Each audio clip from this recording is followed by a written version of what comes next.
The school bully beat me up so bad I ended up in a wheelchair. And my mom? She's this hotshot lawyer, and she became his defense attorney. In court, she twisted everything around and got him off completely. The kid who nearly killed me walked away free. Why? Because his dad paid for her college years ago. When I called her out on it, she didn't even flinch. Everyone's equal under the law, Carl. I can't throw away my professional ethics just because you're the victim. Jay just lost his temper. I couldn't let his whole life get destroyed. I watched that monster walk out of the courthouse like nothing happened, and I just laughed. I pulled out the papers I'd already drawn up to disown her and threw them right in her face. Since you're so ethical and so big on paying back favors, I said, I hope you're ready to defend what's left of your own pathetic life. Mom didn't even look at the papers. To her, I was just a dramatic teenager throwing a fit. Carl, are you done making a scene? She picked up the papers, crushed them without reading a word, and tossed them in the nearest trash can. Mr. Grant's throwing a thank you dinner at the Grandview tonight. You're coming. Jay will be there. He can apologize, and we can all move on. I couldn't believe what I was hearing. Move on? I was stuck in a wheelchair. The guy who put me here just got away with it, and she wanted me to go to his celebration dinner? I'm not going. The words came out cold and flat. I turned my wheelchair to leave. Mom's voice followed me, sharp with anger. Carl, can you stop being so petty? The Grants don't have money. This dinner is costing Mr. Grant half his monthly paycheck. If you don't show up, you're disrespecting me and him. I didn't look back. I just wheeled myself out of there as fast as I could,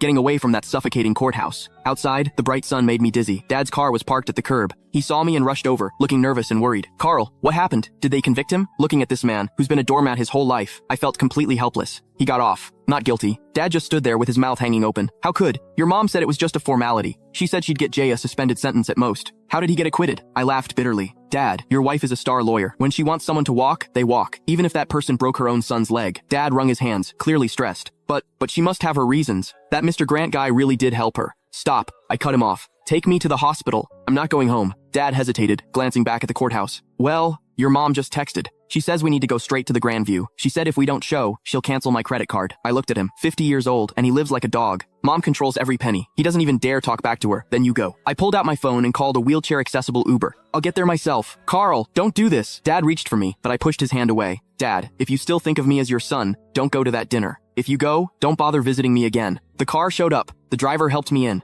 Through the window, I saw Dad standing on the sidewalk, torn. Finally, he sighed, turned around, and got in his car. He drove toward the Grandview. I closed my eyes, and the tears finally came. This was my family. A mom with some twisted hero complex, and a weak, spineless dad. And me, I was the throwaway kid. At the hospital, as soon as I got settled, my phone started blowing up. Jay had posted a bunch of photos on social media. In the pictures, he's holding champagne, looking smug as hell. My mom sat at the head of the table, smiling like everything was perfect. The caption, thanks, Aunt Susan. Justice might be slow, but it always wins. Cheers. Justice. Screw his justice. I opened the comments, full of ass-kissing from Jay's buddies. Jay's the man. Susan's a legal genius. Where's the cripple? Didn't he show up to toast you? Jay's reply, probably crying at home. Haha. I stared at the screen, my hands shaking. Then a new notification popped up.